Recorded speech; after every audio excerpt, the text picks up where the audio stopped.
Hi everyone. CSIR net examination हो चुका है और ऐसी बहुत सारी चीज़ें हैं जो आई फील कि इनको इस वक्त एड्रेस करना इज़ एक्सट्रीमली एक्सट्रीमली इम्पॉर्टेंट। ठीक है, अब बहुत सारे अलग अलग टाइप के मेरे पास अगर मैं बोलूँगी आप लोगों के फर्स्ट हैंड रिएक्शंस आ रहे हैं, तो मुझे जो रिएक्शंस है या जो मुझे जहाँ तक इन्फॉर्मेशन मिल रही है वो आप लोगों के थ्रू मिल रही है। और जो भी मुझे इन्फॉर्मेशन मिल रही है वो बहुत ही स्कैटर्ड फॉर्मेट में मिल रही है, but what ever information I am getting उसके हिसाब से मैं आज आपसे बात करने वाली हूँ। तो 2-3 पॉइंट्स हैं जो मुझे लगता है कि बहुत ज़रूरी हैं और जिनके बारे में बात करना इस पॉइंट पे वो बहुत ही ज़्यादा ज़रूरी है फॉर दी स्टूडेंट्स जो कि जून के एग्ज़ाम के लिए बैठे थे, अपीयर किए थे, उनके लिए भी, और जो दिसंबर के एग्ज़ाम के लिए अपीयर करने वाले हैं उनके लिए भी। पहला क्वेश्चन, क्या जो क्वेश्चंस हैं वो रिपीट हो रहे थे? क्या इम्पोर्टेंट टॉपिक्स जो आपको बताए गए थे उन एरिया से क्वेश्चंस आए थे? क्या पेपर का ट्रेंड जो है वो एकदम ड्रास्टिकली चेंज हो गया है? क्या बहुत डिफ़िकल्ट पेपर आया था? क्या ऐसे एरियाज़ जो पहले हम जिनको इम्पोर्टेंट बोलते थे वहाँ से क्वेश्चंस ना आके ऐसे एरिया से क्वेश्चंस थे जिनको हम बहुत इम्पोर्टेंट नहीं मानते? क्या ऐसी सारी चीज़ें हुई थी इस पेपर में एग्ज़ैक्टली? तो मैं उन सारी चीज़ों को इस पर्टिकुलर सेशन में एड्रेस करने वाली हूँ and this is going to be utmost honest session, ठीक है, from my side, just to give you in experience बोल सकते हो, या just to give you in a set of आपको एक आइडिया मिलना चाहिए, ठीक है, कि किस तरीके का पेपर होता है ये CSIR नेट एग्जामिनेशन। और सबसे बड़ा रीज़न इसका ये है कि क्योंकि आपको पता है इसका फेलोशिप का अमाउंट भी बहुत जल्दी, जितना हम सुन रहे हैं, बढ़ने वाला है। तो बहुत सारे बच्चे अब और इस पर्टिकुलर एग्ज़ाम के लिए बैठेंगे। इस पर्टिकुलर एग्ज़ाम को बहुत, ये पर्टिकुलर एग्ज़ाम और ज़्यादा अट्रैक्ट करने वाला है बहुत लार्ज पॉपुलेशन को, ठीक है? तो आप लोग जो कि तैयारी कर रहे हो उनको एग्ज़ैक्टली पता होना चाहिए व्हाट दिस एग्ज़ाम डिमांड्स।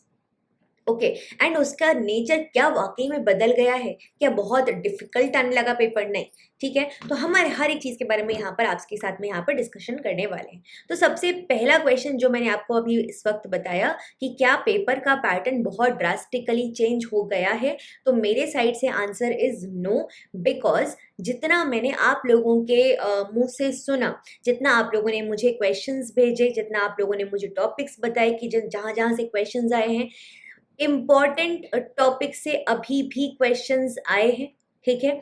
जितने भी इम्पॉर्टेंट एरियाज़ हैं वो रिपीट भी हुए हैं, बिल्कुल रिपीट हुए हैं वहाँ से क्वेश्चंस। अगर हम पार्ट ए में बात करेंगे तो अच्छा खासा रीज़निंग का एरिया रिपीट हुआ है, अच्छा खासा रीज़निंग के क्वेश्चंस खूब मिले हैं आपको भर-भर के। देन अगर मैं क्वेश्चन के पैटर्न की बात करूँगी तो आपको मैच दी फॉलोइंग के काफ़ी क्वेश्चंस देखने मिले हैं। देन जो टाइप ऑफ क्वेश्चंस मिलते थे, मल्टीपल स्टेटमेंट बेस्ड क्वेश्चंस, वो भी आपको यहाँ पर मिले हैं, ठीक है? ग्राफ बेस्ड क्वेश्चंस भी आपको यहाँ पर मिले हैं। तो जो टाइप ऑफ क्वेश्चंस आपको यहाँ पर देखने मिलते थे वो भी यहाँ पर चेंज नहीं हुआ है। That means first, type of questions, second, जो इम्पोर्टेंट टॉपिक्स हैं जहाँ से हमको क्वेश्चंस मिलते थे एग्जाम में, क्या वो चेंज हुए? नहीं, वो भी चेंज नहीं हुए हैं। अब बात कर लेते हैं पेपर का pattern in the shift, in both the shifts, that is shift 1 and shift 2, ठीक है? तो अगर हम मॉर्निंग शिफ्ट की बात करें तो जो फर्स्ट हैंड एक्सपीरियंस था आप स्टूडेंट्स का, आप लोगों ने बाहर निकल के हमको ये बताया था कि द पेपर वॉज कैसा था पेपर? तो आप लोगों के हिसाब से it was a moderate kind of paper, ठीक है? मॉडरेट पेपर हुआ है आप लोगों का। और मॉडरेट पेपर हुआ है मतलब कि मैक्सिमम लोगों के हिसाब से it was a moderate paper. अगर आपने अच्छी तैयारी की है तो कोई बहुत डिफिकल्टी नहीं थी पेपर में। ऐसे एरियाज जहाँ से क्वेश्चन आना एक्सपेक्टेड होता है, for example unit 2, 3, 4, cell biology, cell signalling, fundamental processes etcetera, questions वहाँ से आपको खूब मिले हैं, ठीक है? अगर हम बात करते हैं प्लांट फिजियोलॉजी, ठीक है, ऐसे areas, developmental biology, ecology, questions मिले हैं आपको वहाँ से। फिर अगर मैं बात करती हूँ सेकंड शिफ्ट की, सिमिलर तरीके की चीज़ें रही हैं, थोड़ा बहुत ऊपर नीचे रहा है, बट क्योंकि क्या होता है, बहुत वेरिड ओपिनियन मिलती है। जब मैं आपको इसलिए बोल रही थी कि I just wanted to give you the schooling period, but just because I saw this sort of anxiety in you guys, ठीक है? तो I just wanted to make this video कि ऐसा कुछ नहीं है कि पेपर का पैटर्न बहुत ड्रास्टिकली चेंज हो गया है या फिर एकदम ही कोई बहुत डिफरेंट तरीके के क्वेश्चंस आने लगे, नहीं। जो ट्रिक्स हैं वो भी वर्क की हैं। थैंक यू सो मच आप लोगों का मुझे ये बताने के लिए कि ट्रिक्स वर्क की हैं। I will share the screenshot of all the messages जो आपने मुझे भेजे हैं, ठीक है, उसके लिए that I will share with you very very soon. Apart from that जो इम्पोर्टेंट टॉपिक्स मैंने बताए थे या जो इम्पोर्टेंट टॉपिक्स होते हैं इन जनरल, वहाँ से भी आपको बिल्कुल क्वेश्चंस मिले हैं। This I am saying why, because I just wanted to set my accountability कि हाँ भाई ठीक है, अगर आप एक टीचर से पढ़ रहे हो तो आप इतना आपको भरोसा होना चाहिए कि हाँ ठीक है, टीचर अगर कोई बात बोल रहे हैं तो वहाँ से क्वेश्चंस आ रहे हैं। So this sets an accountability, that is why I am saying this word, otherwise there is no point. कोई मतलब I don't want to exaggerate कि नहीं मैंने बताए थे 100 टॉपिक्स वहाँ से क्वेश्चंस आए, नहीं, I do not want to do go into all that, मुझे वो सब में बिल्कुल नहीं जाना।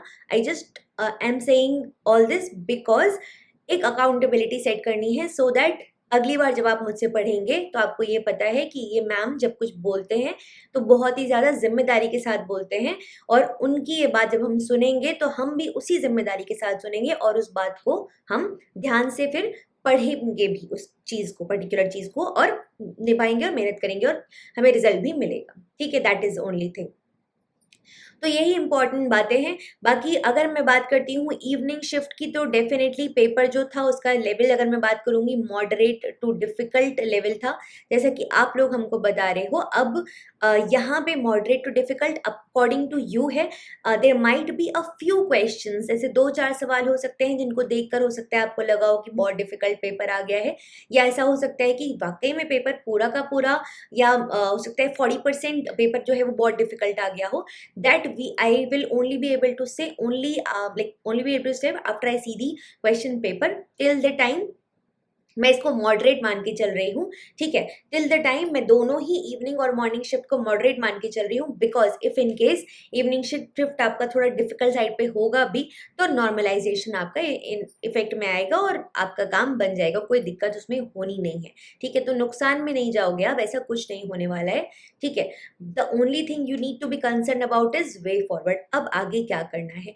मैं बहुत जल्दी इसी चैनल पर आपको एक वीडियो दूंगी जहाँ पर हम बात करेंगे कि किस तरीके से जो मैंने अभी तक आप लोगों को दिया है, जो मैंने अभी तक आप लोगों के लिए, चाहे वो ट्रिक्स हो, चाहे वो इम्पोर्टेंट टॉपिक्स हो, चाहे वो जो मैंने पढ़ाया हो, वो काम आया है। वो तो आप ऐसे समझ लो कि चलो ठीक है, हमने जो भी किया, अब हम और क्या करने वाले हैं, ठीक है। अब हमें और क्या चीज़ें करनी है आगे। वो लोग जिनका एग्ज़ाम निकलने वाला है, वो लोग जिनका एग्ज़ाम नहीं निकलने वाला या जो अच्छा नहीं हो पाया फॉर सम रीज़न, एंड वो लोग जो इस अटेम्प्ट के लिए नहीं तैयारी कर रहे थे, just for the sake of it they gave this attempt, या फिर जो दिसंबर के लिए ही तैयारी कर रहे हैं, उन सारी सिचुएशंस के बारे में हम बात करेंगे in the upcoming session. In tomorrow session मैं आपको कल एक वीडियो दूंगी और वहाँ पे आप इन सारी चीज़ों को मेरे साथ में देख सकते हो, and I am sure that is going to answer all your questions जो आपके दिमाग में इस वक्त उठ रहे होंगे। तब तक के लिए अपने दिमाग की जितनी भी ये उत्सुकताएं हैं उनको थोड़ा सा आराम दीजिए। बहुत मेहनत करके आए हैं आप, बहुत संघर्ष करके आए हैं। कितने महीनों से आपका ये जो स्ट्रगल था वो चल रहा था कंसिस्टेंटली, ठीक है। और पिछले 1-2 हफ्ते या 3-4 हफ्ते से तो बहुत ही ज़्यादा बढ़ गया था, जो कि ठीक है। तो अभी खुद को थोड़ा सा आराम दो, यू डिज़र्व दिस। इतना रेस्ट तो तुम डिज़र्व करते हो, और उसके बाद में हम डिटेल में एक एक पॉइंट के बारे में बात करेंगे। I am there, I am very much there, मैं यही हूँ, ठीक है। आप जब चाहो मुझसे बात कर सकते हो। मेरा टेलीग्राम का लिंक, डिस्कस ग्रुप का लिंक, दोनों पिन्ड कमेंट में मेंशन्ड है। आप जब मुझसे बात करना चाहो आप मुझसे बात कर सकते हो। You can personally text me as well, मेरे मेल आईडी पर आप मुझे पर्सनली भी टेक्स्ट कर सकते हो, ठीक है। अपना अपना ख्याल रखो। मैं बहुत जल्दी नेक्स्ट वीडियो में आपसे मिलूंगी, तब तक के लिए take care everyone, bye bye.